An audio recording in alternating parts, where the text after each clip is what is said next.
Welcome to Al Hikmat Podcast. अस्सलाम वालेकुम। The deep dive में आप सबका स्वागत है। आज हम कुरान के 29वें पारे की गहराई में उतर रहे हैं, जिसका उर्दू तर्जुमा हमारे सामने है। इस हिस्से में कई सूरे हैं और पहली नज़र में ये शायद अलग अलग लगें, लेकिन जब आप गौर करते हैं तो एक धागा इन सबको जोड़ता है। यह पारा बार बार इंसान को उसकी हकीकत याद दिलाता है, मतलब कायनात में उसकी जगह, उसके कामों की जवाबदेही और आखिरत का यकीन। तो चलिए आज इसी पर बात करते हैं। शुरू करते हैं। शुरुआत होती है सूरा अल मुल्क से, जिसका पहला ही लफ्ज है तबारक, यानी बड़ी बरकत वाला।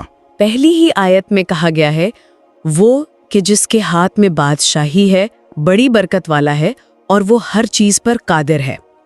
ये आयत एक तरह से पूरी सूरा का टोन सेट कर देती है। लेकिन इसके फौरन बाद एक सवाल आता है जो हम सब सोचते हैं, जिंदगी और मौत क्यों? ये बहुत ही गहरा सवाल है और कुरान इसका जवाब देता है, ताकि तुम्हारी आजमाइश करे कि तुम में कौन अच्छे काम करता है। तो देखिए, यहाँ जिंदगी को सिर्फ एक सफर नहीं बल्कि एक इम्तिहान बताया गया है। एक इम्तिहान, हाँ जी। और दिलचस्प बात यह है कि ये इम्तिहान पास या फेल का नहीं, बल्कि अहसनुल अमाला, मतलब सबसे अच्छे काम करने का है। अच्छा, तो जोर क्वांटिटी पर नहीं, क्वालिटी पर है। बिल्कुल। यहाँ सिर्फ ये नहीं देखा जा रहा कि क्या सही है क्या गलत, बल्कि ये देखा जा रहा है कि कौन कितनी खूबसूरती और ईमानदारी से अपना किरदार निभाता है। और इस इम्तिहान का कैनवस कितना बड़ा है। इसके फौरन बाद ध्यान आसमान की तरफ दिलाया जाता है। कहा जाता है, देखो अल्लाह के बनाए 7 आसमानों को, क्या तुम्हें इसमें कोई कमी नजर होती है, कोई दरार? फिर कहा जाता है, बार बार देखो, तुम्हारी नजर थक कर लौट आएगी लेकिन कोई नुक्स नहीं मिलेगा। ये एक अजीब तरीका है अपनी बात कहने का। ये कुरान का एक बहुत ही खूबसूरत अंदाज है। वो इंसान के जहन को दावत देता है, उसे सोचने पर मजबूर करता है। जब कोई अपने रोजमर्रा के मसलों से नजर हटाकर इस बेपनाह कायनात को देखता है ना, तो उसे अपनी हैसियत का अंदाजा होता है। उसका गुरूर टूटता है। जी बिल्कुल। ये एक तरह का इंटेलेक्चुअल रीसेट है। वो महसूस करता है कि जिस ज़ात ने इतनी बड़ी और परफेक्ट कायनात बनाई है, वो यकीनन छोटी छोटी चीज़ों पर भी कादिर है। और इसी से खौफ और मोहब्बत दोनों जज्बात पैदा होते हैं। हाँ, और ये खौफ का पहलू तो बहुत जाहिर है। एक तरफ कायनात की परफेक्शन है, तो दूसरी तरफ जहन्नुम का एक बहुत ही साफ और डरावना मंजर खींचा गया है। बिल्कुल।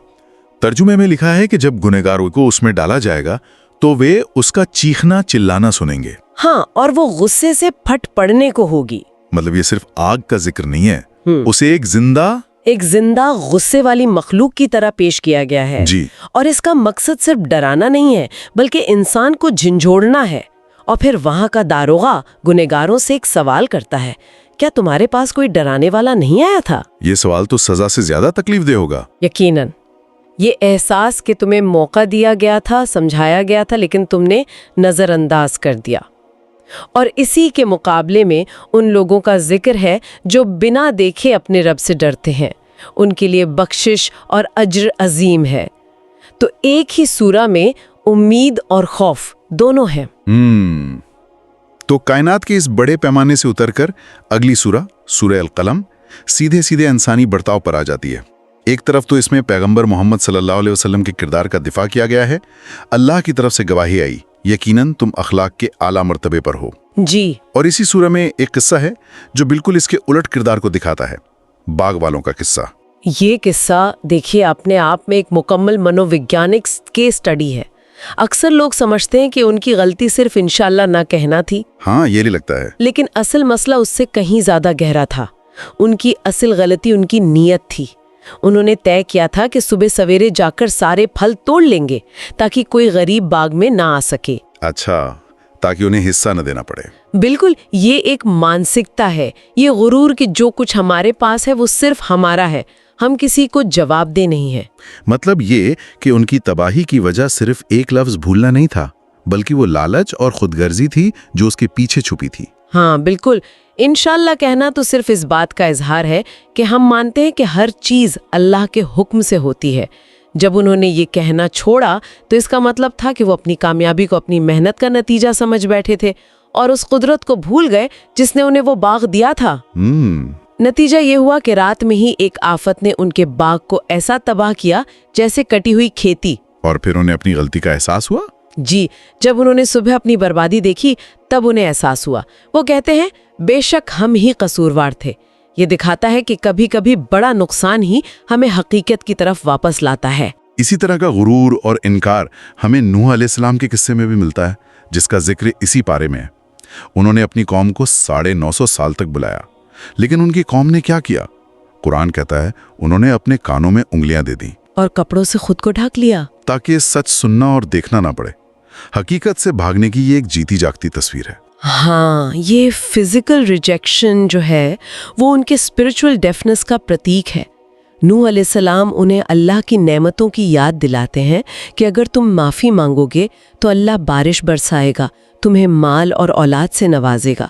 वो उन्हें उम्मीद दिलाते हैं। लेकिन जब वो नहीं मानते, जब उनका इनकार हद से बढ़ जाता है तो नूह अल्लाह से दुआ करते हैं कि इन काफिरों में से किसी को ज़मीन पर ना छोड़ा जाए, क्योंकि अगर ये बच गए तो तेरे दूसरे बंदों को भी गुमराह करेंगे। ये एक पैगंबर की बेबसी है। बेबसी भी है और अपनी कौम के लिए गम और गुस्सा भी। इन इंसानी किस्सों के बीच एक बहुत ही अनोखी सूरा आती है, सूरा अल जिन। ये तो बहुत दिलचस्प है।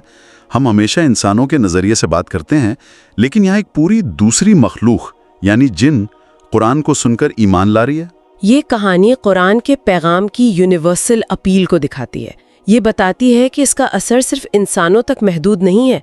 जिन्नों का एक गिरोह जब कुरान सुनता है तो वो फौरन इसकी सच्चाई और खूबसूरती को पहचान लेता है। और वो वापस जाकर अपनी कौम से कहते हैं, जी, वो कहते हैं हमने एक अजीब कुरान सुना जो भलाई का रास्ता बताता है, सो हम उस पर ईमान ले आए।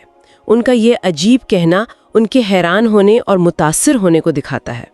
और वो एक और बड़ी अहम बात मानते हैं। वो कहते हैं कि हमें यकीन है कि हम ज़मीन में अल्लाह को आजिज नहीं कर सकते और ना भागकर उसे हरा सकते हैं। बिल्कुल, ये आयत अल्लाह की कुदरत और उसके इल्म की वुसअत को जाहिर करती है।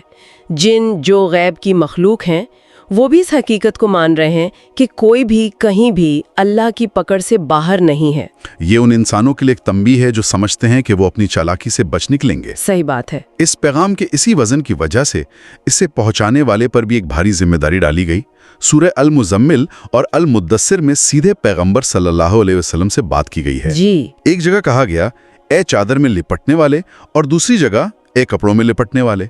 उन्हें हुक्म दिया गया कि उठो और लोगों को खबरदार करो। और इस मिशन की तैयारी के लिए उन्हें रात में इबादत करने और कुरान को ठहर ठहर कर पढ़ने की हिदायत दी गई। ये आयतें दिखाती हैं कि इतना बड़ा पैगाम दुनिया तक पहुंचाने के लिए पहले अपनी ज़ात को स्पिरिचुअली मजबूत करना कितना ज़रूरी है। रात की इबादत, जिसे तहज्जुद कहते हैं, एक तरह की रूहानी ट्रेनिंग थी। देते हैं उनसे खूबसूरती से उनसे किनारा कश रहो, मतलब उनसे उलझो मत, बल्कि ग्रेस और डिग्निटी के साथ नजरअंदाज कर दो। जी बिल्कुल। और साथ ही उन दौलतमंदों को चेतावनी दी गई है जो हक को झुटलाते हैं, और जहन्नुम की सज़ा का जिक्र है जिसे सक़र कहा गया है, जिस पर 19 दारोगा मुकर्रर हैं। ये 19 दारोगा का जिक्र बड़ा खास है। अक्सर ऐसी आयतें हम बस पढ़कर गुजर जाते हैं। क्या इस अदद का कोई खास मतलब है? इस पर बहस हुई है। कुछ उलमा तो इसे एक शाब्दिक संख्या मानते हैं, जबकि दूसरे इसे एक रमज यानी प्रतीक के तौर पर देखते हैं, जो शायद जहन्नुम के ज़बरदस्त निज़ाम और उसकी पकड़ की शिद्दत को दिखाता है। अच्छा। उस दौर में मक्का के मुशरिकों ने इस संख्या का मजाक भी उड़ाया था कि हम 19 लोगों से तो निपट लेंगे, जिसके जवाब में कुरान ने बताया कि ये फरिश्ते हैं। तो ये संख्या एक तरह से उस दौर के लोगों के लिए इम्तिहान भी बन गई थी। जी। ये देखने के लिए कि कौन ईमान लाता है और कौन शक में पड़ जाता है। और ये सारी चेतावनियां, ये सारे किस्से एक ही हकीकत की तरफ इशारा करते हैं, क़यामत का दिन। हाँ। इस पारे में उस दिन का जिक्र बार बार और बहुत जोरदार तरीके से आता है। सूरा अल हक्का यानी सचमुच होने वाली, और सूरा अल क़ियामा। जी, दोनों ही उस दिन की अलग अलग तस्वीरें पेश करती हैं। सूरा अल हक्का में उस दिन के फिजिकल स्केल को दिखाया गया है। पहले पिछली कौमों का हश्र बताया गया है, जैसे समूद और आद, कि कैसे उन्हें जबरदस्त जलजले और तेज आंधी से हलाक कर दिया गया। अल्लाह ने उस आंधी को 7 रात और 8 दिन उन पर चलाए रखा, जिससे वो ऐसे गिर पड़े जैसे खजूरों के खोखले तने। ये किस्से क़यामत का एक ट्रेलर है, कह सकते हैं। फिर उस दिन का मंजर आता है जब आमाल नामा दिया जाएगा। जिसका आमाल नामा सीधे हाथ में होगा वो खुशी से चिल्लाकर कहेगा, लीजिए मेरा नामा आमाल पढ़िए। और जिसे बाएं हाथ में दिया जाएगा वो हसरत से कहेगा, اے کاش مجھ کو میرا اعمال نامہ نہ دیا جاتا. وہ چاہے گا کہ کاش موت نے ہی اس کا کام تمام کر دیا ہوتا. یہ بہت پاورفل امیجری ہے.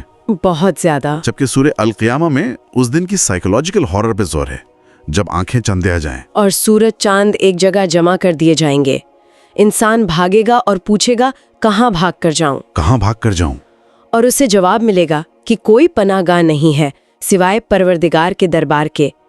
اور سب سے زیادہ ڈرانے والی بات یہ ہے کہ اس دن انسان خود اپنے خلاف گواہ ہوگا، چاہے وہ کتنے ہی بہانے کیوں نہ بنائے. مطلب اس کے اپنے ہاتھ پیر، اس کی اپنی زبان اس کے خلاف گواہی دیں گے. جی، یہ اس دن کے انصاف کی مکمل تصویر ہے جہاں کوئی دھوکہ، کوئی جھوٹ کام نہیں آئے گا. اتنے خوف اور پکڑ کے ذکر کے بعد اس پارے کا جو اختتام ہے وہ سورہ الانسان پر ہوتا ہے، اور اس میں امید اور انعام کا ایک نہایت خوبصورت منظر ہے. جی، نیک لوگوں کے لیے جنت کی نعمتوں کا بہت تفصیل سے ذکر ہے. آئیں گے اور ان کے ارد گرد چاندی کے برتن اور شیشے کے پیالے لیے خدمتگار گھوم رہے ہوں گے.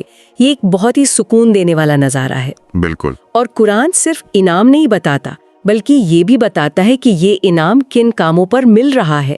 یہ ان لوگوں کا انعام ہے جو اپنی نظریں یعنی منتیں پوری کرتے ہیں اور اس دن سے ڈرتے ہیں جس کی سختی ہر طرف پھیلی ہوگی. اور سب سے اہم بات وہ باوجود کہ ان کو خود کھانے کی چاہت ہوتی ہے، یتیموں، مسکینوں اور قیدیوں کو کھانا کھلاتے ہیں. یہ آیت تو آج کے دور میں بہت اہمیت رکھتی ہے. مطلب وہ اپنی ضرورت اور اپنی چاہت کو پیچھے رکھ کر دوسروں کی مدد کرتے ہیں. بالکل. اور وہ یہ سب کیوں کرتے ہیں؟ آیت بتاتی ہے کہ وہ کہتے ہیں ہم تمہیں صرف اللہ کی خوشنودی کے لیے کھلاتے ہیں. ہم تم سے نہ کوئی بدلہ چاہتے ہیں نہ شکریہ. نہ کوئی بدلہ نہ شکریہ. جی، یہ نسوارتھ سیوا یعنی سیلفلیسنس کی سب سے اعلیٰ مثال ہے. نیکی کا مقصد کسی سے تعریف سننا یا کوئی دنیاوی فائدہ حاصل کرنا نہیں، بلکہ صرف اور صرف اللہ کی رضا حاصل کرنا ہے. تو اس پوری چرچا سے ہم کیا سمجھ سکتے ہیں؟ ہم نے کائنات کی وشالتا سے شروع کیا، انسانی نفسیات کی گہرائیوں میں گئے، اندیکھی دنیا کی حقیقت کو دیکھا، اور آخر میں حساب کتاب کے دن کی دہلا دینے والی اور جنت کی سکون دینے والی تصویروں کو محسوس کیا. جو مکھیہ بات سامنے آتی ہے وہ ہے زندگی میں ایک مقصد اور جواب دہی کا احساس. یہ پارا بار بار یاد دلاتا ہے کہ یہ زندگی بے مقصد نہیں ہے. ہمارے ہر عمل کا، چاہے وہ اچھا ہو یا برا، ایک نتیجہ نکلنے والا ہے. اس میں خوف اور امید کا ایک بہترین توازن ہے.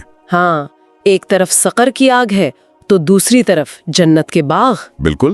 یہ انسان کے سامنے ایک واضح چوائس، ایک وکلپ رکھتا ہے. اور یہ بھی کہ دنیاوی زندگی اور آخرت کی تیاری کے بیچ ایک گہرا تعلق ہے. اس پر سوچتے ہوئے ایک سوال ذہن میں آتا ہے.